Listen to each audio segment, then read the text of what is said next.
जो जरा सी बात पर दोस्त ना रहे तो समझ ले वो कभी दोस्त था ही नहीं। अगर दोस्ती तुम्हारी कमजोरी है तो तुम दुनिया के सबसे ताकतवर इंसान हो।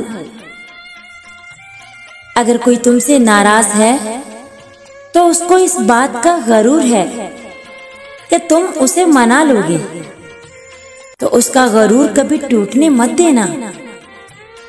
मेहनत और मोहब्बत में सिर्फ नुक्ते का फर्क है। मेहनत फकीर को बादशाह बना देती है और मोहब्बत बादशाह को फकीर बना देती है। वो सात समंदरों